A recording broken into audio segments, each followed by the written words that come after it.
morning, everyone. Good morning. Welcome to this fall morning. Feels like fall, not quite fall yet, but feels like it's getting there. I'm Mary Johnson. I'll be facilitating along with Laura McClady. We have other facilitators, Jackie Walton Edwards, Nathalie McElrath is our timekeeper. Nathalie. Winston Robinson, Steve Johnston on the computer. We have Miss Saritha Shell. We also have Carlina Ivory Canty.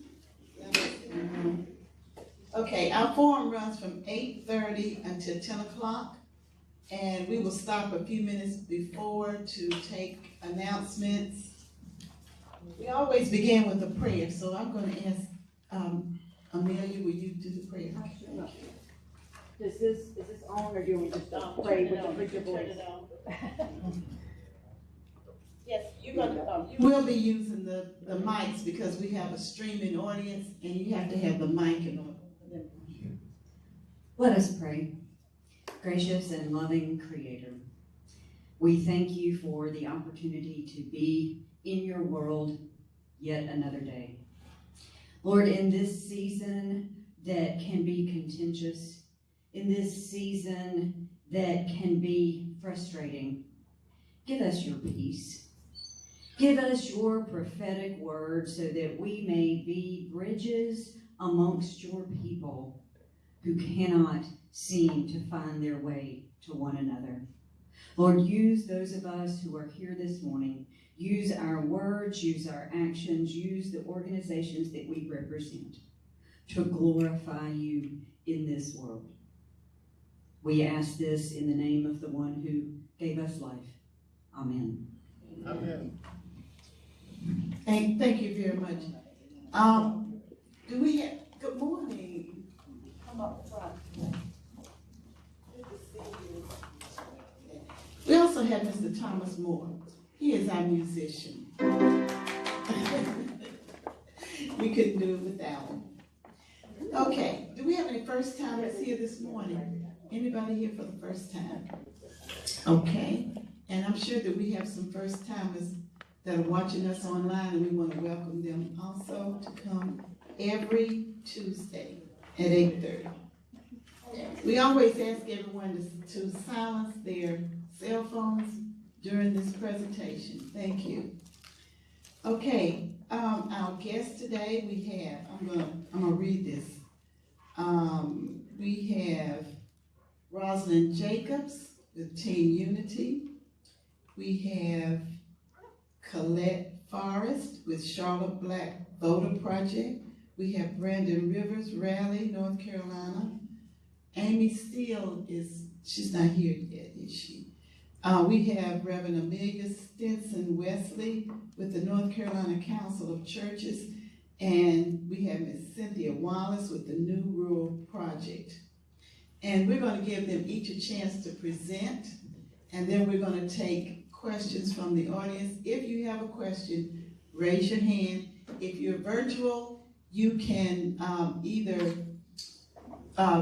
place your question on Facebook, because we'll be looking at that, or either you could go to the website and place your question, and we'll be looking at that. So without further ado, we're going to get started. We'll start with Rosalind.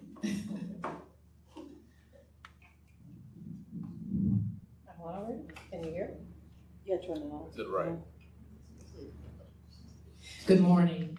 As Mary said, my name is Rosalind Allison Jacobs, and I'm representing Team Unity Mecklenburg. Briefly, Team Unity was started in reaction to the fact that the Democratic Party locally had no plan to get out the black vote, in spite of the fact that Mecklenburg County in general has the lowest voter participation rate in the state. And the black voter participation rate has been declining over the past 3 election cycles. So with the guidance and support of Center for Common Ground in Virginia, and modeling after what Team Unity Georgia did to elect Senator Raphael Warnock and Joel Ossoff, we launched the same initiative here.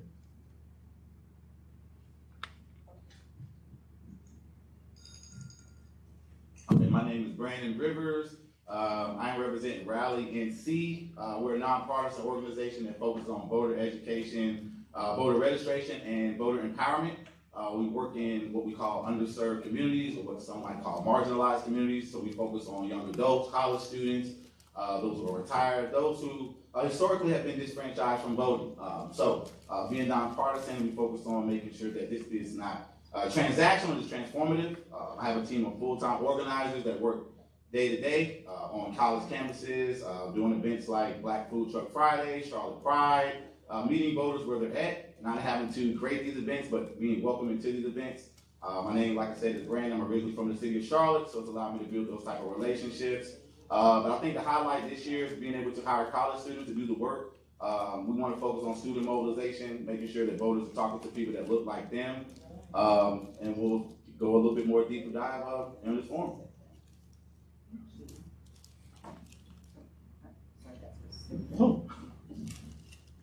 Good morning. I am Amelia Stinson Wesley. I am a United Methodist minister. I pastor Memorial United Methodist Church on Central Avenue over in East Charlotte. And I am here this morning as a member of the North Carolina Council of Churches. I represent our annual conference, which is the western half of North Carolina's United Methodist Churches on the Council of Churches. The North Carolina Council of Churches represents 18 Christian denominations. We believe in informing voters of issues that are faith-based. And so I have bulletin inserts and a voter reflection guide that are resources for folks during the season. Good morning, I'm Cynthia Wallace. I am co-founder and executive director of New Rural Project. I co-founded this organization after running for Congress in 2020. And similar to Rosalind, after the election, we started looking at what the opportunities were to get more people engaged. And we found that opportunity was in particular in rural North Carolina, where lots of folks, particularly Black, Hispanic, Native American folks, feel unseen and unheard. And that's reflected in the lack of investment, which then shows up in their turnout opportunity. And so we work in Union, Anson, Richmond, Scotland, Robinson, Hope, and Moore County. And our focus is increasing civic and electoral engagement. And we're hoping to see some positive change as we go into this 2024 election. Thank you. Good morning, I'm Colette Forrest, and last year, myself and Attorney Ferguson, we looked at the numbers. I looked at the numbers with him, and we were so disappointed at the dismal return of the lack of Black voters, and especially with the historical contributions that our ancestors have put forth with getting us the right to vote. And so we had a meeting over to his law office, and we made certain with great intentionality that we invited everyone that we could, not necessarily everyone that agreed with us, that were on the same page with us, that we'd agreed with in the past, to ensure that we had valuable voices in the room. And from that, we had a subsequent meeting over at Little Rock. We had a couple of events, and they were very successful, and I've been doing some things quietly this summer to do voter registration, and we'll go in further. But just wanting to follow the path of these wonderful individuals that I'm on the dais with to try to encourage Black voter turnout.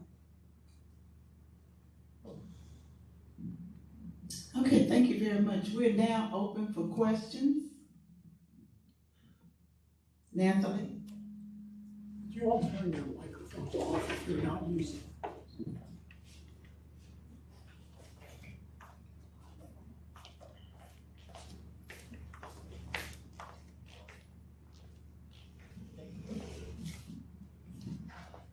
I'm interested to know, in your opinion, why is Charlotte in particular, why is the voter turnout, the Black voter turnout, so low in Charlotte as opposed to Raleigh? Why is Charlotte so different? So we had several focus groups, Ms. McGill, after we had our subsequent meetings. And the one thing that was quite common and came up over and over again, and these were focus groups with new faces, people that were not the same old routine. And the thing that they said over and over again is for all of the Black elected officials that we have in Charlotte, and we got light. I mean, from the top to the top, as old boy would say, from the window to the walls. We've got Black elected officials, but we as Black residents in Charlotte, what do we have to show for all these Black elected officials? We've got Black mayor. We went down city council. Out of the 11 spots on city council, I think Blacks or minorities occupy 9. A matter of fact, I can just say off of city council alone, we only have 1 white person on city council, and there's 11. So out of the Board of County Commissioners, we've got about 5 that are Black, and same thing with the school board, we've got about 7.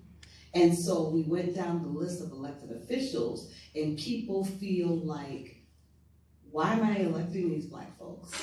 If my life isn't improving, my quality of life isn't improving, they're not listening to me, I'm just gonna stop voting. So I think what you have in Mecklenburg particularly, you have a plethora of Black elected officials, and you have an abundant amount of Black in the population. I think right now we're teetering at almost 300,000 in Mecklenburg County alone. And people just don't feel like they are being moved or motivated. Black people don't feel like they're being moved or motivated to go vote because their lives haven't changed. And I would say ditto to even the rural Black and brown community. And I think if you think about Charlotte and Mecklenburg County, it feels like a lot of the prosperity is in North and South. And the Black and brown community lives in East and West. And when people say there's such a divide between rural and urban, I always say that the issues and the concerns and the lack of turnout in rural Anson County, Richmond, Scotland, that are majority minority places, is not dissimilar to East and West Charlotte, because they feel like they've been voting and they're still at the bottom economically. You know, Mecklenburg is probably one of the top tier counties for economic prosperity, but I bet if you took the different parts of the city, you would find East and West Charlotte aren't at the top. And so I think that is where, you know, folks have just lost that urgency. And then also, frankly, in Mecklenburg, one of the other parts of, you know, when they do the redistricting and they make all of the districts, like you're gonna win it, right? Like a Black person is gonna win all the House seats and the Senate seats. That's also voter suppression. Because there's no reason to vote in the general, because half the time there are not opponents, and you know the African American is going to win that seat. And let me just say something real quick that Ms. Wallace touched upon. The other thing is the optics. I think that I've been here since 1997, Ms. McGillrath, and I go to Food Line on Beatties Ford Road. I got my fish from West End Seafood. I worship at Reader, and for the most part, the greater part, Beatties Ford hasn't changed. The look, the landscape, it hasn't changed. So when you have people that are struggling, they're catching the bus, they're using public transportation, they're working 2 and 3 different jobs, they don't see people that are doing things that are going to improve their quality of life, and even their neighborhoods around them isn't changing. There's no incentive. You're not incentivizing them to vote. I'd like to piggyback on that. It's off. It's off now. Okay, I want to make sure. But yeah, I mean, great information. Like I said, I'm from the city of Charlotte. I think one of the biggest issues, we have a lot of single issue voters. We want people that want to make sure they vote on things that they can see an impact on their life, just sort of what they agreed on. But honestly, we want to make sure that voters are voters just not in general elections. I work during local and midterm elections. A lot of these Black elected officials are voted on during these local elections. And even like not even young adults, even sometimes seniors don't even vote in these local elections as well. So I think we're number 93 in voter turnout out of like 100 counties, Mecklenburg County. Another issue is we have a lot of transplants. When people transplant from different states, you know, you have to make sure they get registered. A lot of them don't know who the local officials are here in the city of Charlotte. So it's a lot easier for them to disfranchise themselves from voting. We have a lot of middle class, upper class people moving to the city of Charlotte, so understanding that a lot of times these local elections don't really affect them based on the economy, based on their local day-to-day life. So making sure that when people do vote, they understand what's on the ballot. A lot of people just know about the president and the vice president. They don't understand that the mayor, city council, these local officials impact your life on a day-to-day basis. So I focus on year-round organizing. I focus on year-round organizing every day. So we do 30 or 40 events a week for the past 3 to 4 years to make sure that people understand that voting is not just something you do in November every 4 years. It's something that you do every year. And the last thing I'll say, I think the through line to what everyone said, the relationship between the political parties, both of them, because what we do is nonpartisan, is very transactional. So swooping in during an election cycle to say, you have to vote, we need your vote, we want your vote, and then once the election is over, there's not an ongoing relationship, there's not an ongoing listening to what people's day-to-day needs and struggles are. And so after a while, if you feel like you've been exploited for your vote every 4 years, you check out. Good morning. Thank you all for joining. So my question is kind of a reflection of each of you all's points to the way we engage our voters. And I'm more of a systems guy as opposed to looking at the voters. You know, what is not incentivized, or why is it so tough to keep our voters engaged? As you said, Ms. Forrest, Beatties Ford Road has remained the same throughout many regimes. So, well, not regimes, but you know. Feels like that.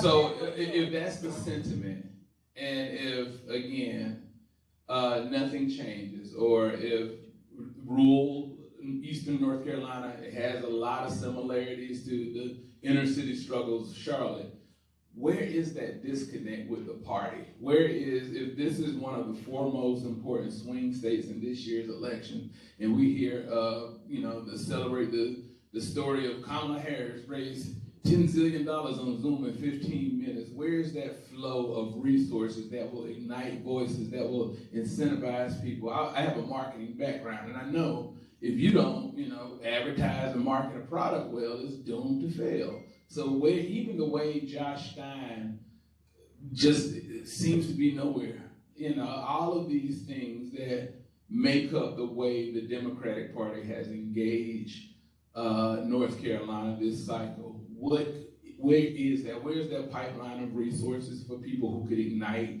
who could do things to amplify the message?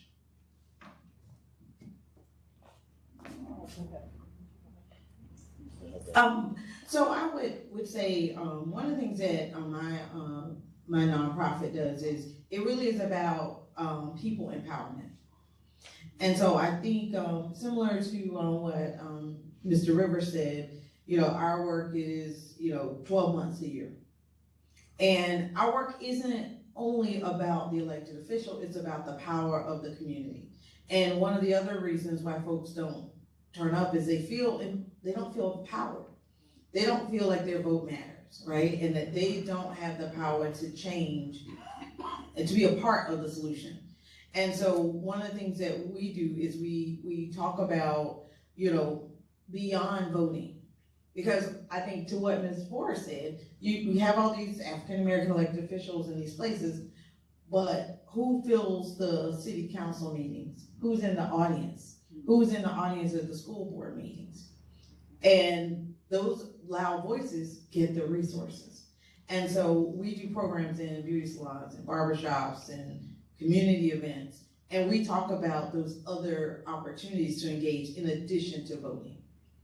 And we have seen some success because we've moved the barber into the mayor pro tem in Wadesboro. And so I think we've got to get the people that reflect the community into those positions. And I will say the other piece that we've seen, we've done focus groups, we've done polling.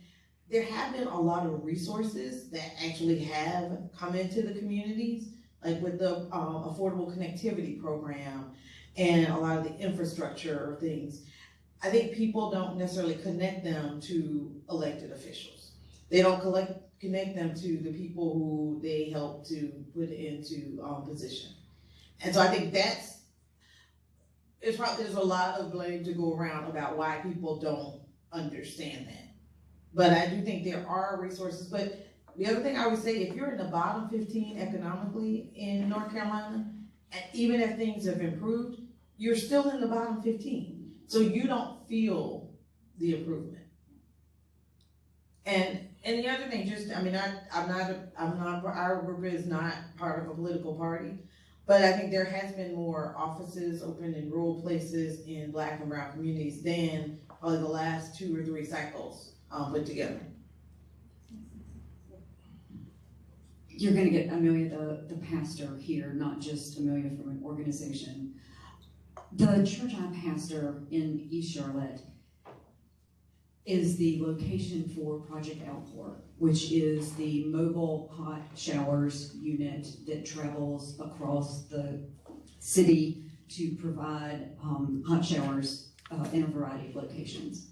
So we are the headquarters, and so they do, they provide that service on Thursdays. And I think of the people who come to receive those services and the other things that we have offered in our parking lots. I think of them as an extension of and truly part of my congregation.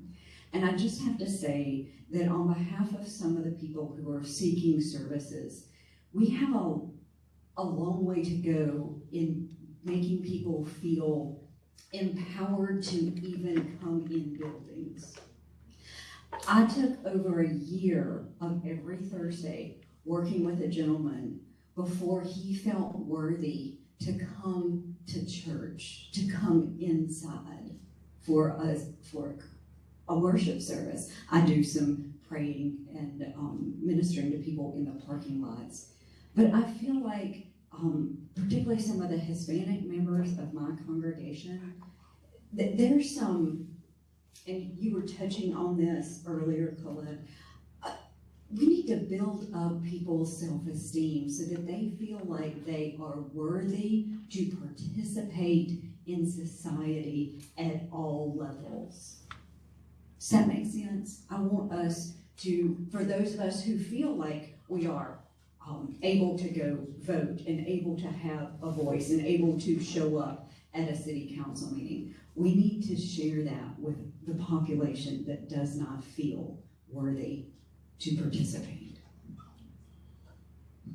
So Winston, what I will say to you, if you recall earlier polls, going back to your original question, if you recall earlier polls, prior to Kamala Harris being the Democratic presidential nominee candidate for the Democratic Party, the American people were saying poxy on both of their houses. I'm sick of the Democrats, I'm sick of the Republicans, I'm sick of Donald Trump, I'm sick of Joe Biden. They were just tapped out. Because what we have forgotten, the greatest resource that you have is people. Is people.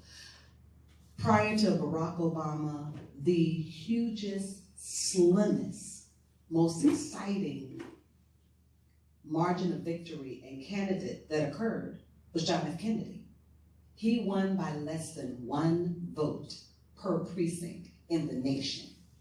And then going back to Barack Obama's 2008, where we are now moving the meter and we've got digital campaigns, we've got knocking on doors, we've got canvassing like we've never seen it before, we've got text messaging, we've got emails. Again, he won North Carolina by a slim margin, which was basically 10 votes per precinct across the state of North Carolina. Until the parties understand, Democratic Party, Republican Party, but more so the Democratic Party, until the Democratic Party understands, you have the greatest resource in the Black women, in the Black vote, but we need to see more Black women and Black voters in power, true positions. Now, we've got Jamie from South Carolina, a homeboy of mine, at the national level, but locally, the Democratic Party is struggling. Because you cannot demonstrate to me you respect my vote if you don't value my people. And that is something that they're struggling with now. And I'm prayerful that we will get out the vote on the national level, on the statewide level, going back to recognizing that people are the greatest resource that we have. Because you have seen very, very, very well-funded campaign. Sherry Beasley is one. Very well-funded campaign. And she still lost. You've got to connect with people. Those are the greatest resources. Jackie? I think, did we have another comment on this? Oh, I'm saying. Mr. Rivers, did you want to comment on this? You always got to come. Nah, I ain't got no comment. Y'all smart guys. I want y'all to rock. I want y'all to rock. But again, like I said, I do nonpartisan work. All right, so y'all apologize. All right, so again with the Democratic Party, I do nonpartisan work. So I was off a position with the North Carolina Democratic Party, and honestly, I got people that work for the party that left the party to work for me. You know, honestly, right? Because I focus on mobilization, I focus on organizing. I focus on building those relationships in the community, and the Democratic Party just haven't done it, right? Like I said, they'll put yard signs down in neighborhoods like in Batesford or in Greenville or in Hidden Valley or on Nation Ford Road, but they won't come back and pick the signs up. You know, honestly, they won't come back and pick the signs up, right? I met with some Democratic leaders last week. I met with Kate Barr, and you know, because they want to speak to me about get out the vote efforts. They want to speak to me about get out the vote efforts, right? I met Jeff Jackson, right? Because they want to focus on how can we mobilize voters. You know, the reason we don't see Josh Stein because Mark Robinson is such an outrageous candidate. You know, you don't really have to really fight against this guy, right? So, one of the biggest things I've always focused on is doing work, like really doing work, right? I mean, it's easy to come to these meetings and talk about what we really want to do, but I have a team of organizers that do 5 to 6 events every day. Every single day, we're doing 30 events every day. We don't have to work about no groups or talk about it. We're doing the work. I have organizers that sending me what voters are talking about every single day in our communities. So I think that one of the biggest things that we really want to focus on, especially with the Democratic Party, is making sure that we're able to build these lifelong relationships, just like Ms. Cynthia is doing with the New Rural Project, getting people like barbershop owners to be elected to a local officials in their community, seeing that it's accessible. I love Kamala Harris, right? I think it's very exciting to see somebody like that in office, but we have to see local officials a lot more in these communities as well, because what is the chance of you running into Kamala Harris, but the chance of you running to a Yvette Towns Ingram or running to a Sherry McFadden is a lot easier and a lot accessible. So I think that that's what makes voting a lot more tangible to voters when they're able to see how it makes an impact on me and seeing these people on a day-to-day basis. Okay, Ms. Johnson? Oh, yeah, sure, go ahead. Mr. Winston, I think that this fine gentleman touched on something also that is non-monetized, but besides people, one of our greatest resources, and that's hope. And Michelle Obama spoke to that as well. We Black folks, my grandma's sister girl, they voted for a white man, stood in line for hours, had to take several tests to get the right to vote, for John F. Kennedy, for Lyndon Johnson, in the Low Country, because he gave them hope. A white man, he gave them hope that their lives would be better. And it was, for some part. Barack Obama in 2008 gave them hope. I remember the pundit saying, well, I don't know if he's delivered in all of his campaign promises, so I just don't know if the turnout is going to be like it was in 2008. And we wrapped our black butts and we wrapped our liberal butts right around the building to re-elect this man for a second term. But hope. And I think, like Tip O'Neill said, my brother, all politics are local. Yes, ma'am. And so I think that the hope that Gary McFadden ignited to have a black sheriff, I think that the hope that Vi Lyles entertained about having a black mayor, I think hope is something that we underscore as well. But I think that is a valuable resource that helps galvanize and energize people to get them out. And I think we have an opportunity now. And I'm nonpartisan, I'm unaffiliated, but my voting record is impeccable. I vote more Democratic than some Democratic elected officials. That's facts. So I think that if we rely on the party, we will be lost. But if we rely on our people, we're gonna win. Thank you. Okay, Jackie. Thank you so much for coming today. The purpose of this forum was on voter education. And we know about the voter registration, the get out the vote. But the issues piece as to bringing the vote, as you were saying, to the people getting it out. What are the issues? That's the piece that has been lacking in our community over the long haul for many, many years, so that we can keep the momentum going year after year after year, election to election to election. What are the issues, and how do we communicate that to the folk? That is why I communicated to y'all as to what the forum was about. Is that correct? Okay. Thank you. So I'll start. When we started our work with Center for Common Ground, the first thing that they said we needed to do was to go out into the community and talk to people and listen to people. And so we created a very brief survey with using a QR code, and we asked, we would go and talk. This was when Biden was at the top of the ticket, and we would go to events and talk to folk, and they were like, I don't want to talk to you, just like Colette said. But I would say, if you don't plan to vote, that's fine, but please just scan the QR code and fill out the survey so we'll understand why you choose to vote or not and what your issues are. Based on what we heard about primary issues, priority issues, we created this two-sided vote your issue, vote your power handout that summarizes the priority issues that we heard from people. And the idea was to share this with candidates so that they can start to prioritize those issues in their work. These handouts also include 4 QR codes. One that allows people to check the status of their voter registration.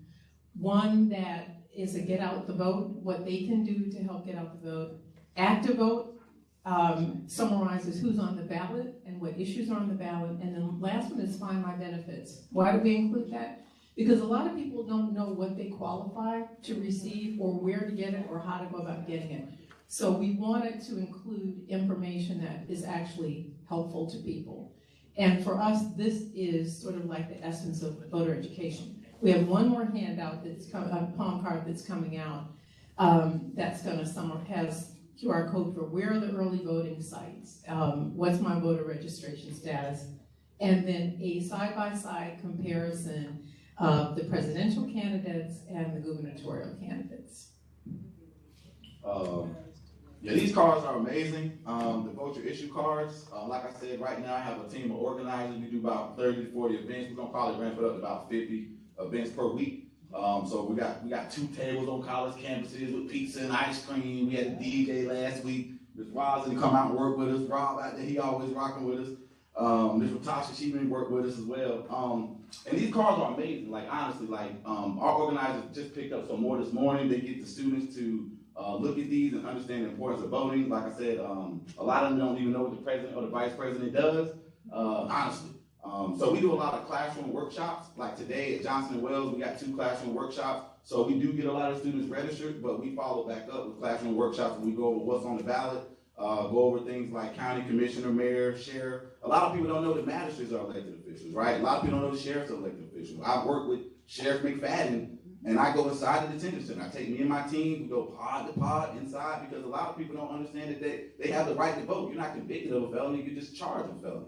And a lot of them don't even know that they are, that the sheriff's an elected official. I mean, it's crazy. A lot of them don't know the district attorney is an elected official. They don't know their judge is an elected official, right? And they come out and vote because they understand it's important to me. I don't talk to them about no gerrymandering. I don't talk to them about no Department of Education, board or school board. We talk about things that matter the most to them. So every student is going to see at least one thing on here that's going to matter to them. If it's reproductive rights, if it's community safety, if it's the cost of living. And if you get a student to just match to one of these things, they'll get out and vote. And like you said before, these QR codes are amazing. It allows us to find their benefits, check their voter registration, and get some get out the vote information.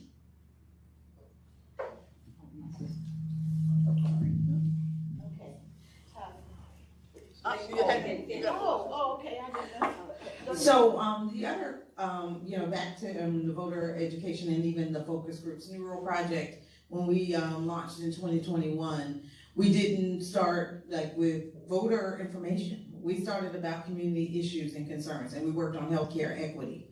But we also did focus groups and polling. And what we heard was that, you know, good paying jobs, the economy, that was one of their top issues. Inflation, you know, the cost of goods was a concern. They were also concerned about crime and public safety. A lot of these, the communities that are, you know, lower income, that is a big day-to-day. You live in Valentine, you're probably not as concerned about crime.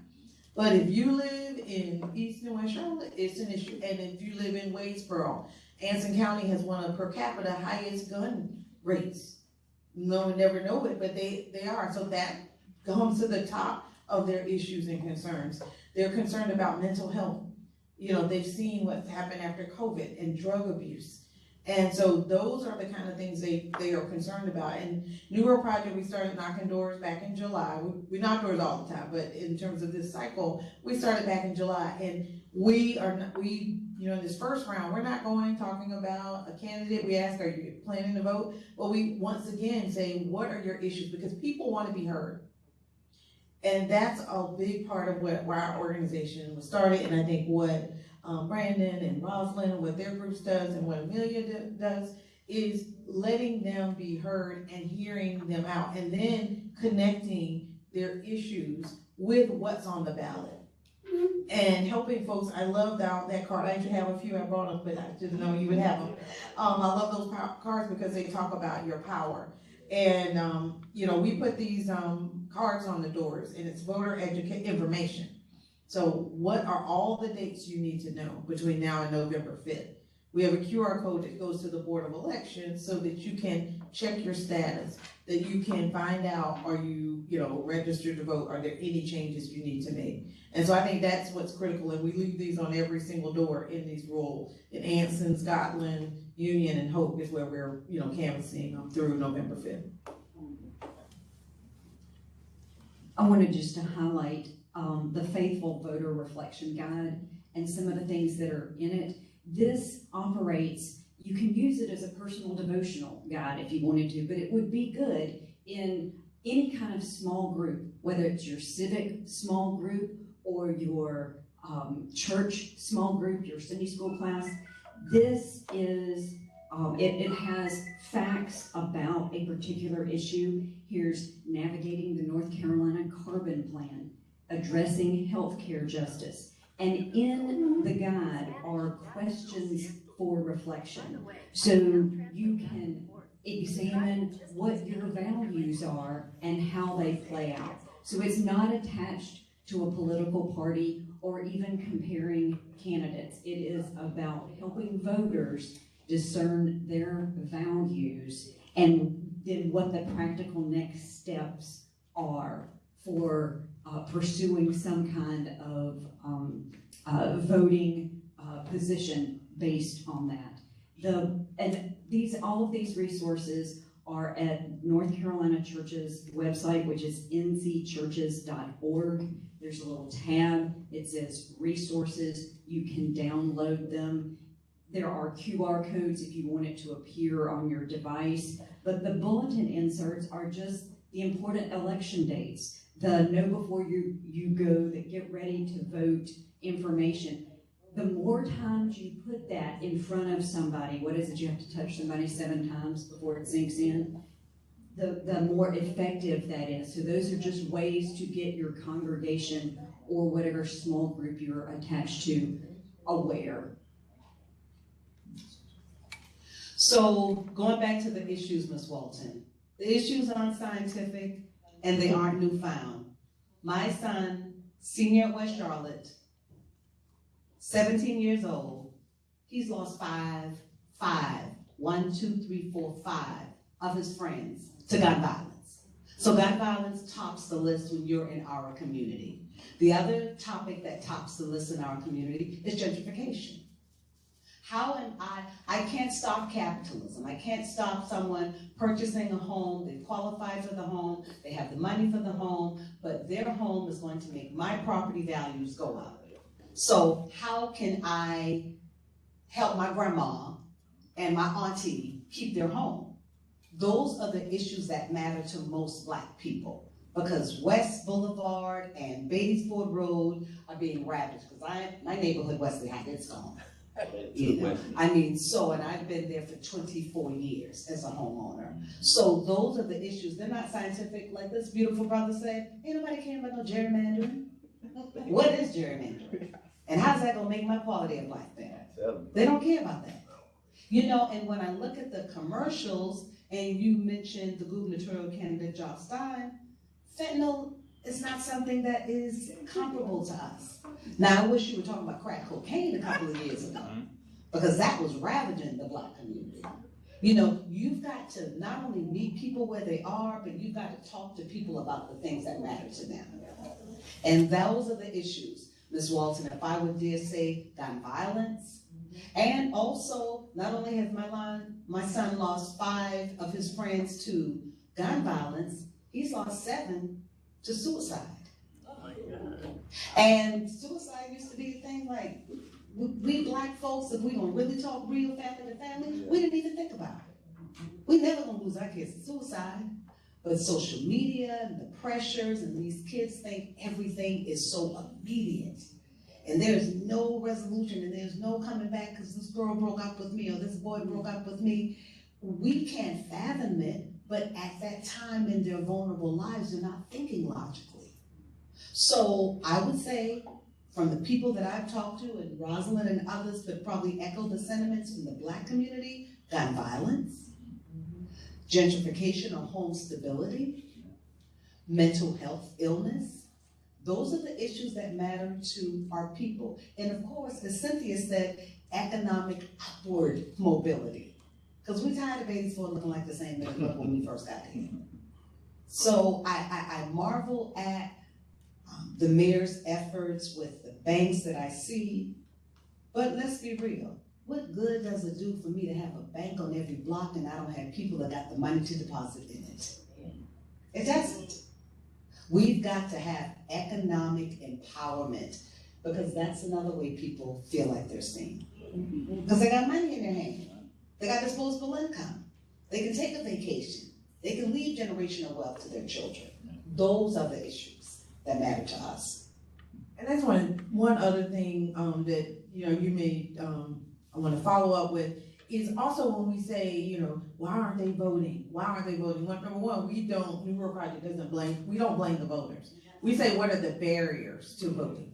What are the barriers that stopped you from, coming to the poll? And if you are worried about living day to day, I have people in my family right now that we're helping keep in housing. Mm-hmm. And so if you're 25, 26, and you're worried about where am I going to sleep tomorrow, if you're living paycheck to paycheck, you're not sitting in a room like this, because this is so disconnected from your day-to-day life. This is privilege. And so I think when we talk about the barriers, those economic instability, housing instability is a barrier to folks getting out to vote. And if those things get solved, we probably have 80% participation of Black and brown people. And the one other thing, when I see Ms. Carlenia Canty, the one other thing that is very real to our people is food insecurity. Food insecurity. It doesn't even matter, people talk about a food desert, but if your food stamps done ran out and you don't have no money and you done sold off your food stamps, let's talk real. You don't have the food stamps to get money. So when people like Ms. Carlenia Canty have these efforts and eventings where they give away food, you would be surprised at the type of people that are there and the lines that are wrapped around, blocking the street. People can't turn into the street to get to the site because they need food. They need to feed their family. And yeah, they might qualify for food stamps and they might have food stamps, but they needed some money, so they had to sell those food stamps because they needed some cash. That's real talk. So we've got a lot of issues, Ms. Walton, that are real issues, and we're needing to have it to be connected, Winston, to the elected officials. And the elected officials, we don't want to talk about no zoning. We don't want to talk about no ordinance. We don't want to talk about none of that stuff. We need to talk about what matters to these people and then connect the dots. Once you hook them and you get them, then you can buy, like my grandma said, talk about those more complicated zoning matters and ordinances. Because now you've got their attention and now they trust you. And that's the other thing. We don't trust our elected officials because they lie. They tell us stuff all the time and we don't see nothing changing. So that's another reason that they're not voting, because they don't have trust. Okay, Tommy. Yeah, I wanna know, like, You have. So you gotta put it on. I'm confused, because like in the 50s and 40s and stuff, we had 68 million acres of land. Now we got less than 21 million, because we follow politicians and we follow people who tell us to vote and all this stuff. But what good does it do us to vote? You know, I mean, how you go from 68 million to 21 million acres of land and think you're progress? America tell you what it is. Say I'm a capitalist society. I learned that in the 3rd grade.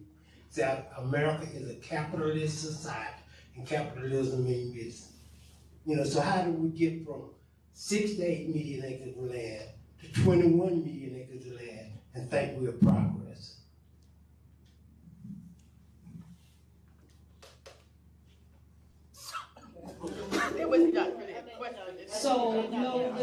No, Mr. Robinson, it's just, you have the answer in your question. It's capitalism. Yeah, it's capital. Because that's what's been happening to our neighborhoods, McCory Heights, Wesley Heights, Wilmore, all these places, Cherry. You got your grandmama house that your grandmama struggled and made those mortgage payments for. And then some developer throwing $200,000 to you and you sell it. And there goes the generational wealth. And that's happening over and over again. Charleston, Charlotte, Columbia, all over. It's that lure of capitalism, more money, financial gain, that's causing a swath of our black neighborhoods to be lost and our black wealth to be lost. You had the answer in your question. It's capitalism. That's right. So now, go ahead. Okay, no, so yeah, I'll piggyback on what she said. Honestly, like being young, right? As like she just said, like Wesley Heights, I have family in those neighborhoods, like South Summit Street. Oh, for sure. Wilmore, all over, right? So I was just telling one of my friends, I don't want to buy my grandma's house for $500,000, right? I don't want to buy my auntie house, right? I have family in Hidden Valley, $350,000. Like, good God, I don't want to buy my aunt house for $350,000. I don't want to buy my grandma's house. These are neighborhoods where crack cocaine was sold. I mean, these are neighborhoods where I've seen people get shot at, and I see families walking around. They feel proud. Like even Wesley Heights, we just call that behind the Bojangles, right? Smallwood, West Trade. We never call it none of these neighborhoods, right? So I think honestly for young people, like especially, I think like 48% of Charlotteans are renters. You know, I'm black. I bought a home. I mean, as a black homeowner, as a young black homeowner, I mean, you get like celebrated for that. But my grandma bought a house, and she ain't had no money. You know what I mean? I just tell people all the time, I mean, as black individuals, we make more money now than our grandparents are making. We buy designer, we buy clothes, we go on vacation, but we don't own nothing. We live in luxury apartments, we don't own nothing. Talk about it. I was just going down the road, going on in Noda. We call that North Charlotte, we don't call it Noda. I have a friend, she said, I live in Montford. I said, that's Park Road. I said, ain't no Montford, it's Park Road. We don't call it these neighborhoods, come from the city. So like I tell people every day, I bought my home, but I'm barely in the city of Charlotte. My neighborhood is Huntersville. So these neighborhoods that people desire to live in are neighborhoods that we want to get out of. So just seeing gentrification is just hard. And lastly, the way that you equate that to voting is saying, hey, what's the minimum wage in North Carolina? Y'all, $7.25, y'all. Come on, y'all gotta make it feel good. $7.25 is the minimum wage here. The average apartment, they said on the news the other day that a 2-bedroom apartment is $1,600. So that means you gotta make $30 an hour to afford a 2-bedroom apartment. How can you make $30 an hour if the minimum wage in North Carolina is $7.25? You can get people to go out and vote for that. Because most young voters want to have an increase in minimum wage. So that's how we can make more money. And just like she said, as black people, we want capitalism too. We want money too. Most black people are really honestly more, conservative when it comes to things that are a little bit moral, but a lot of times when it comes to economical things, they're a lot more liberal. So let's just make sure that we understand that capitalism is something that we do need to see in our communities. And just like she said, for sure, Mr. Helper, y'all making some money on these houses in Cherry and Wesley Heights. I need to borrow y'all it. Okay. I would say the last thing is, we've got to educate our communities. And, you know, my family I'm from Georgia, and I still hold on to property because I've seen the information where my great-great-grandmother inherited this property from Lucius Brown, who got it somewhere in the early 1900s, and I understand the value. And so I think we've got to do a better job too of educating our community before those investors. I get 1 million text messages, selling my house, selling the land, letters, they are all over the place. And so, and I've seen people in my family who've sold off this property we've had for 100+ years, you know. And so I think part of it also is education. And I think also when we say there's no progress, I kind of push back a little bit on that, because there's lots of measures of you know, improvement, economic 100%. But like, you know, one of the things that happened under President Barack Obama was the Affordable Care Act. And that actually gave more people health care. And so you also can't be wealthy if your health is terrible. And so, you know, and I think he made a quip, I think at the DNC, he said they used to call it Obamacare when they didn't like it. Now it's the Affordable Care Act. And so I think we also have to like focus on all of those measures that will help us, you know, the shorten our lifespan of ours. And even another thing is, in the last few years, there has been a wealth gap, you know, between the black community and white, and that actually has shrunk some over the last few years. Now, if it's still a gap, you don't necessarily feel it, but there is some economic, you know, upward things that are happening. But we've got to do a lot of educating, I think. I think the other thing, Mr. Robinson, we have to respect is we have to meet people where they are. I've been in Wesley Heights for the last 24 years. And when Grandma died, some of the kids on the other side of Summit came to me, and they were confused because people were wanting to buy their houses and wanted to buy Grandma house and Auntie house. And the one thing that I said to them, I'm not telling you to sell, I'm not telling you not to sell, but if you sell, do your research and make sure you sell for the most that you can get.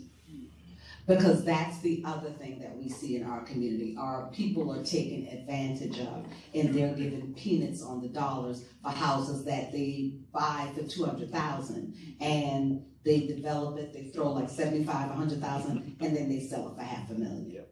Because like, again, my astute brother was saying, is at first I fought gentrification, but then I realized, wait a minute, I don't want my neighborhood to be overwhelmed and taken, but at the same time, I'm a single parent, and I've had this home for 24 years.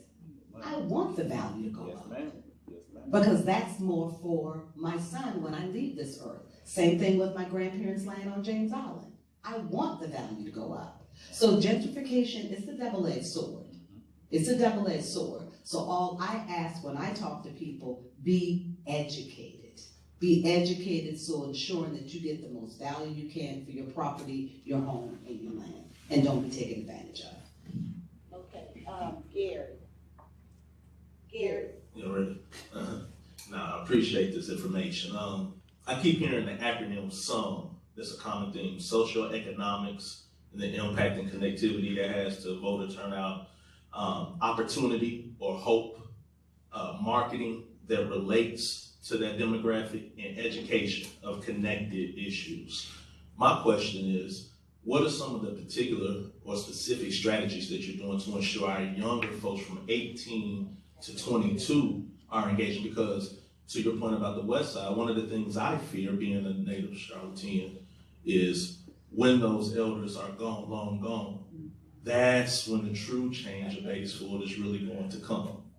Because we still have those advocates in that community. And these younger voters, I coach JV basketball at Harvard.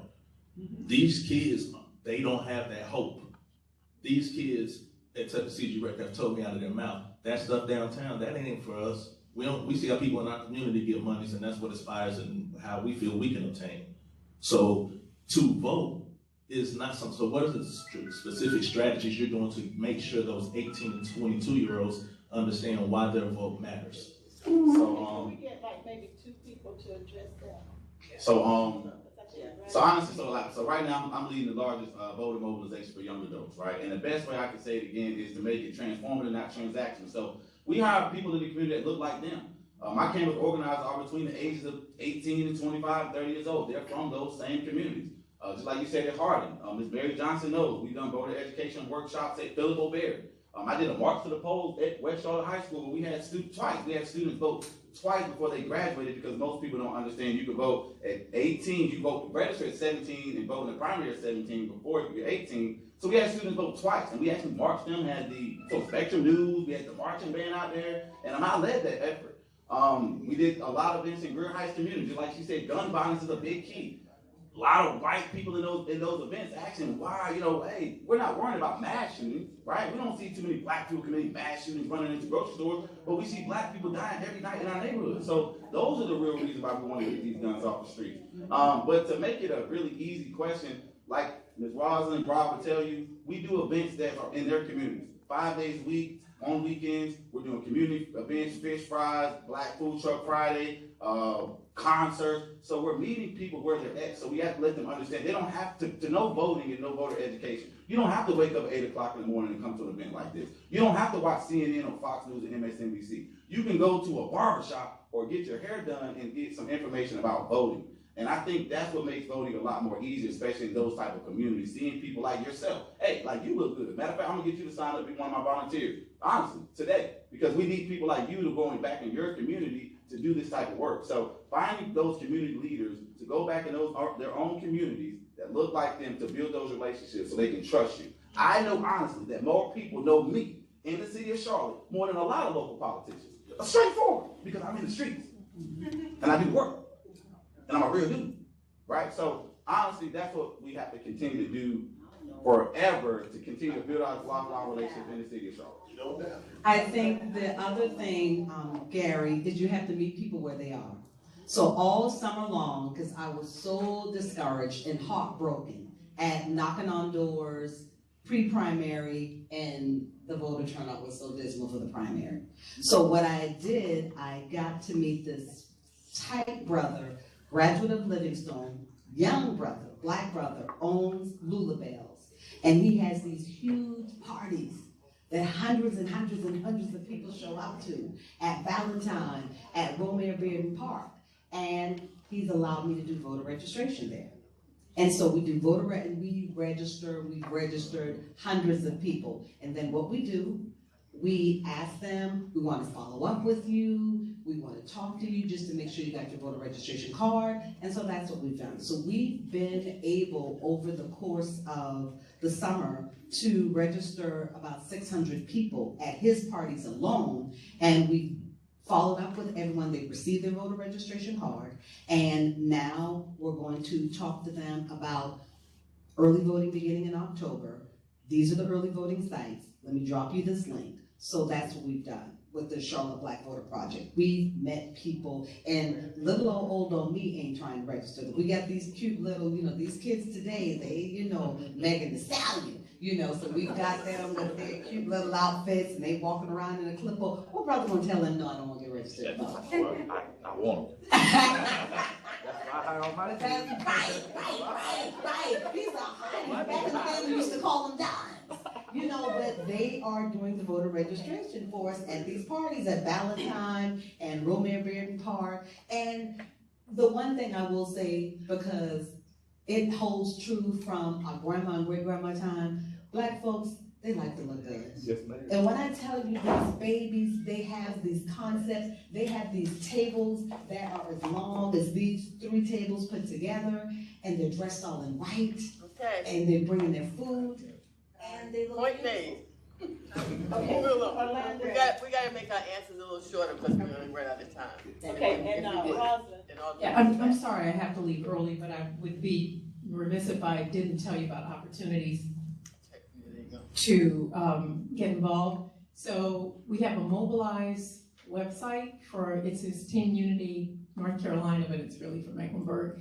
We have a very robust postcarding campaign going on. I'm very proud of the designs. They are Black designs done by Black artists, and they are fabulous. One of them, the most recent one, is James Brown, fabulous. Rob Hillman, rocking it with canvassing. You can volunteer with him. Obviously, Brandon Rivers is a superstar of our partnership. They are out in the streets. They are getting it done. And then the wonderful Yvonne Mims Evans at Friendship Baptist Church is spearheading our phone banking work. So canvassing, postcarding, events, and phone banking. What did I say? No, postcards. You know, the four. All right. Thank you.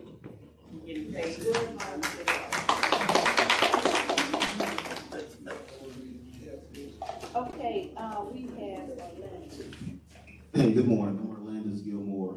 I'm a digital technology leader in the community sustainable firm. My question is, I love what you all are doing, going into the city, really going into the inner communities. I was born on West Boulevard, Clint Park, so I'm born and raised from here. Have a lot of people born and raised. But what I'm hearing is a lot of great impact. I mean, that impact is tremendous.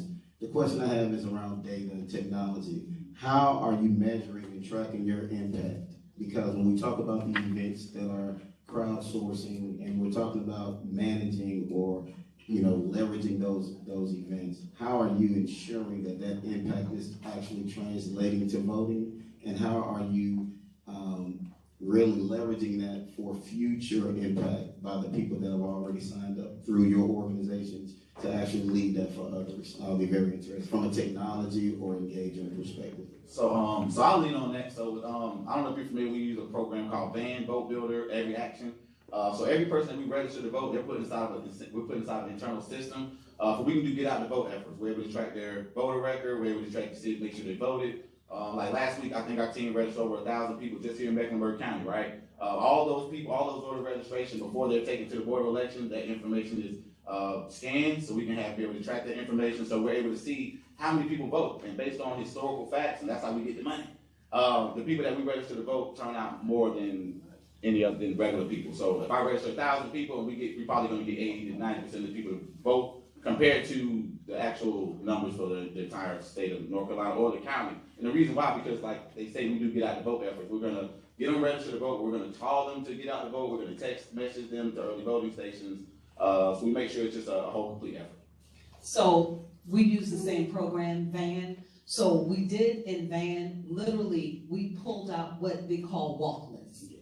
We pulled out walk lists out of VAN. So literally when we are going to someone's house and knocking on their door, we know exactly who lives there. We know how many voters live there, we know the ages, and we know the names of the voters. Now switching to the summertime with the parties, if someone tells us that they're registered to vote, and we say, oh, okay, where do you live? And we put in their address. And we put in their address in VAN, and either they pop positive and they tell them the truth, or they tell them a little fib, and then we say, well, that's okay. Because we're not trying to shame you. Let's get you registered to vote right now.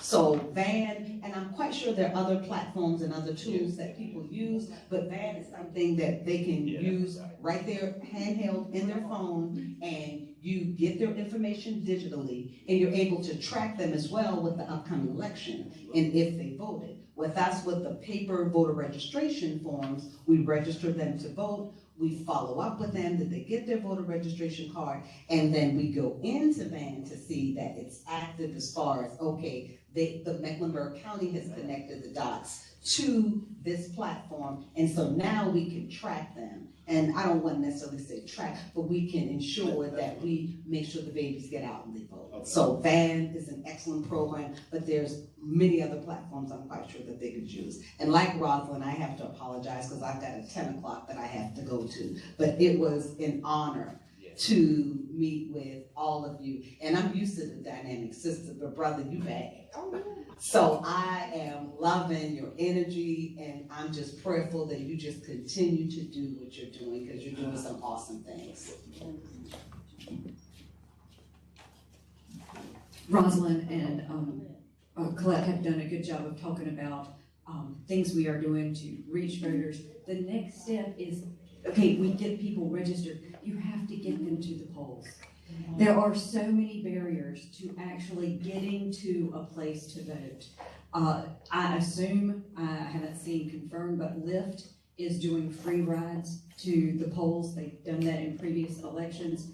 But your church groups, your small groups, volunteer to, you can call the party and they will match you up with people who need a ride to the polls. Because we can get everybody registered that we want to, but we have to get them to the polls those days. Okay, we have Winston, and then Carlenia, and me, and Jack. All right, so I appreciate the answer to the question in which I asked earlier, and I just want to make sure that it was clear. Again, those efforts after the election, I very much appreciated from multiple candidates. I do see the work. My question is from more of a federal campaign approach in engaging North Carolina as the very much important swing state that we are. And where is that flow of resources? It seems, only from my perspective, that so much of the effort is asked to be a volunteer response. Like, we just need you to do this because we need you to do this. Again, on the other side of that, you see hundreds of millions of dollars raised. Right. So where is, it seems like our participation in the political process is always just do it because of hope, belief, faith. Get out there for us. Get on, wait. What about this $100 million? So again, we can amplify voices. We can do more effective work, but we just have to be a part of that system as well. So that's what I'm asking, not from after, but before. Now that we know how important we are as a swing state, now that we know how important our demographic of voters is, and now that we know the bevy of resources flowing throughout the nation, how can we engage that to do a better job at the job we're doing? So a couple things is that, there are, one of the things that has already happened is that there are more Democratic Party offices open than I've seen since 2008. And they have to hire people. And I would say, and just, not being partisan, but I don't see the Republicans open a lot of these offices, right? And so they're jobs. They're jobs, and I think there are paying jobs. And so how do we make sure that our community isn't getting left behind with these jobs? I know Connie Green Johnson, when the Mecklenburg County Democratic Party was hiring summer interns and summer positions, she did a yeoman's job to try to get African Americans in those positions. So I think there is money that's there, and there are paid jobs. We've got to connect our community to them. And one of the things that, from a monetary perspective, what I'm hopeful about is where the money goes to is Black radio. Are they leveraging Black radio or, and putting money there that does impact our community? But I think it's the jobs. I think it's, as we get closer, I'm sure there will be money, but it's also about being connected to the systems. You might not like Mecklenburg County Democratic Party, but you might want to be connected to them to figure out when the money comes through.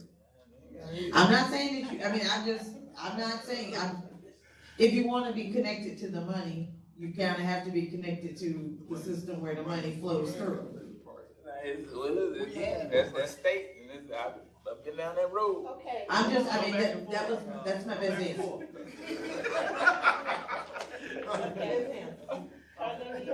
Thank you. Good morning.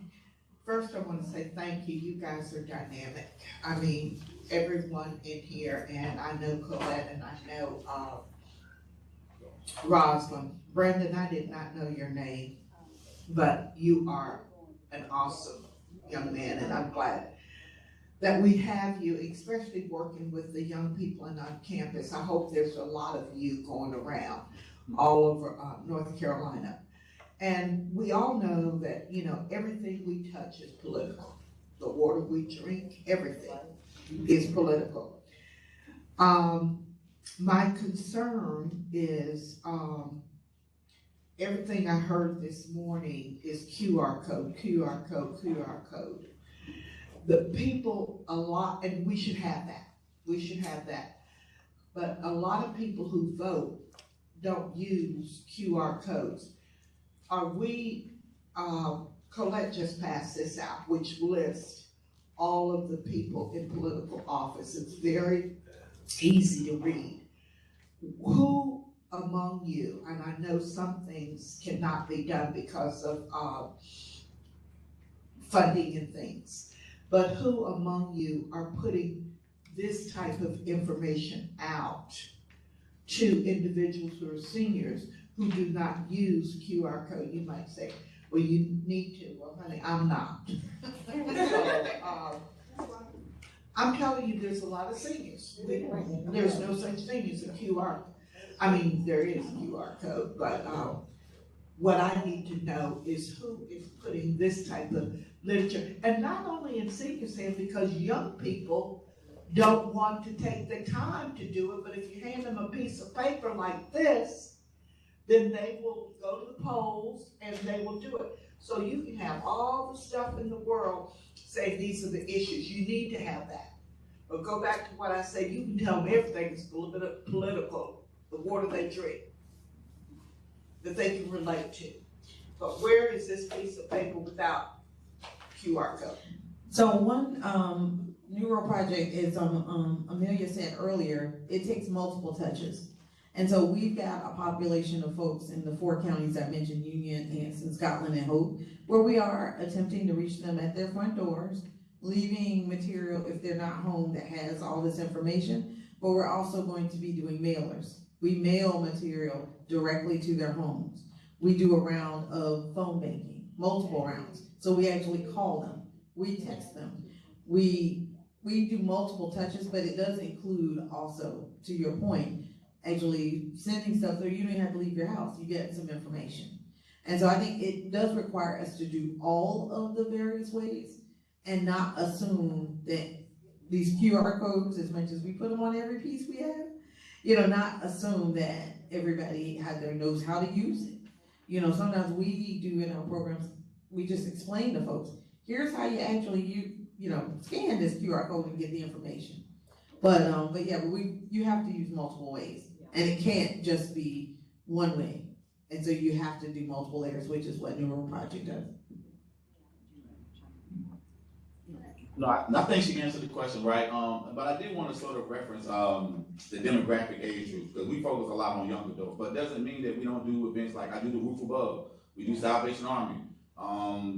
So we do range, like I'm doing a retirement home this week, right? So we do these things. And just like Ms. Cynthia said, we have to make sure we're able to contact them when we use direct voter contact. Like you said, from canvassing to phone banking to postcarding to QR codes. But the big issue, I think, with Mr. Winston, I think, spoke was barriers. Speaking about the barriers of voting. And a lot of these older residents, they've been living at their home for a long time. Their voter registration haven't changed, their precinct hasn't really changed. A lot of young voters deal with a lot of changes. Like we do college campuses because every year they have to update their voter registration because they are moving. Most young people typically move in between 1 to 2 years now. I mean, I have family members that move every month because there is a new apartment building. So the challenges for young adults is a lot more divisive when it comes to voting. Because if you go to the polls, you'll see old women in wheelchairs being wheeled in to go vote because you just want to go do it. But you don't see young people that can run across the track to go vote. So a lot of times these QR codes are really designated for people to make it a faster exchange. For young adults, their attention span is a lot shorter, right? Like mine, right? So their attention span is a lot shorter. But just like what Cynthia says, we do try to make it to the point where we strategize to make sure every demographic is targeted and covered. And I'm not opposed to QR codes. I'm just saying, help us. I don't use them QR codes. Okay, was that it? Okay, I just had a couple of things. One thing I wanted to say was that, I got you, I have you.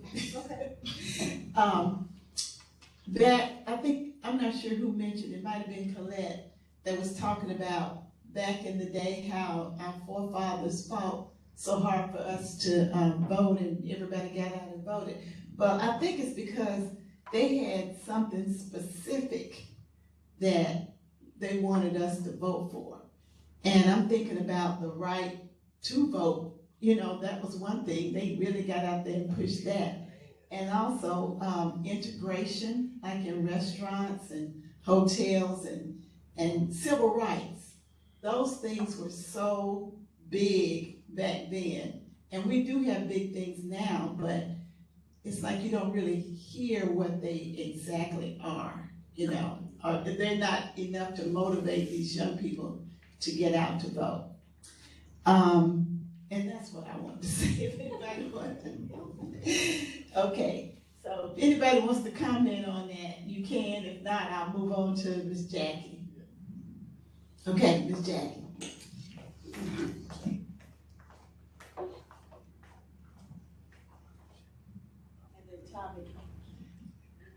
I heard you talking about Vote Builder and all, and as I mentioned last week, I had 2 knocks on my door in 1 week.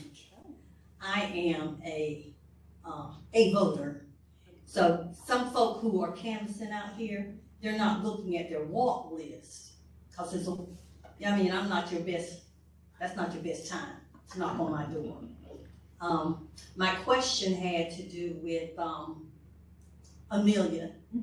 The National Council, the North Carolina Council of Churches, y'all have a insert. Do you have that? I do. It is a 2-page insert that it's paper. It is for paper for those of us who prefer that. I don't like to order my menu on a QR code either.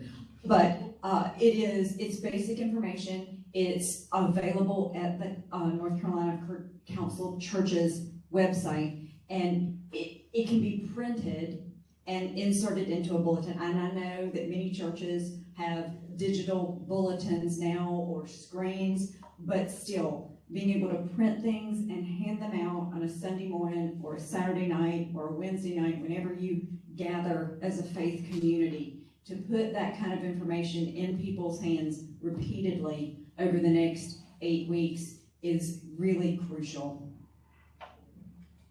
Great hope. Because it has the issues on it, and it's such a great piece. So would it be possible for us to get a few of them already? I just brought one because I was just printing my one.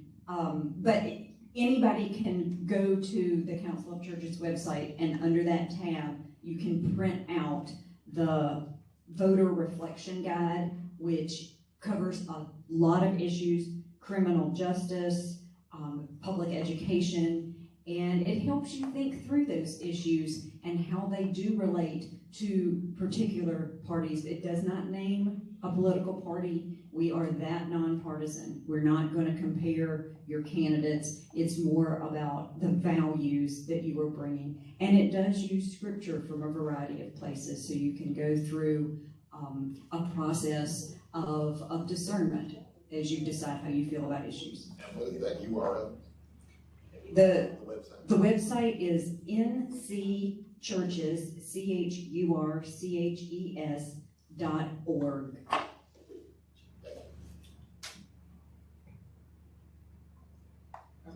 Okay, Laura and then Tom.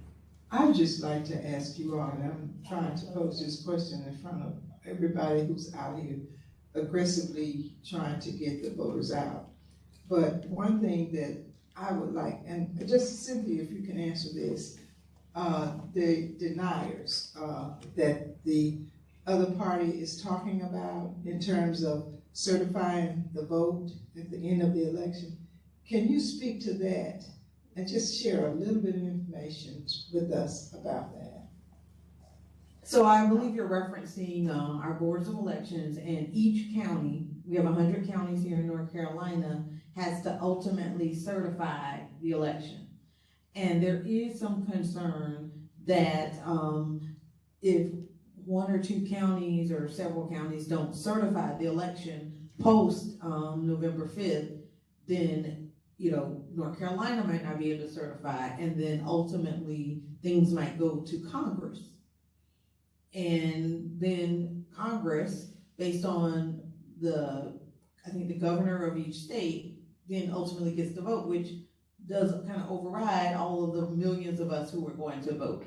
And so I think there's two things I would say about that. One, these boards of elections have, at this point, because Governor Roy Cooper is a Democrat, 3 of the members of the county boards of elections are based on Democratic recommendations, and 2 are based on Republican recommendations. Now, some of these counties, like Anson, for example, is missing a voter, a member. So it's 2-2. And so I would say, find out when your board of election meets and go to those meetings, or at least look at them online if you can. Because, democracy, what is it? Democracy dies in darkness. And so the way to impact that is, no matter where you live in North Carolina, is to try to find out when those boards of elections are. In North Carolina Board of Election, I think it's MEC, BOE, I think they've changed the name. But you need to be at those meetings, or have someone from your community at those meetings, so that you can watch what they're doing and ensure that your voice is heard. And I think looks like in Colette's document, it looks like it has it. It's from the Board of Elections. That's right, Stacey. Yeah. They're from the chair. So I think that's what's critical, is making sure we are, on top of it. It doesn't matter their party. You should be on this, we're citizens. So how do we make sure that the people who are ultimately going to certify our elections know that folks are paying attention? Okay, are we monitoring that? So Democracy North Carolina has a really strong program to have people from the community going to these board of elections meetings. I know New Rural Project, we make sure we get that information out and we share it with the community. But I know Democracy NC, yeah, they have a program where they have community members going to these meetings every month. They were invited, but did not attend. Tommy, okay. We are at like 4 minutes. Yes. Tommy has the last question. Yeah, I would like to know, how do we have, we have more under segregation than we have under immigration. And I want to know, how did that happen? I thought, I'm 77, so I remember the civil rights movement, I was part of and stuff. And we didn't have the right to vote, but we had more property, we had more everything. So we got the right to vote. Why do we have less? You already asked that, Tom. Oh, I did. Yes, you did. Okay. He already asked that question.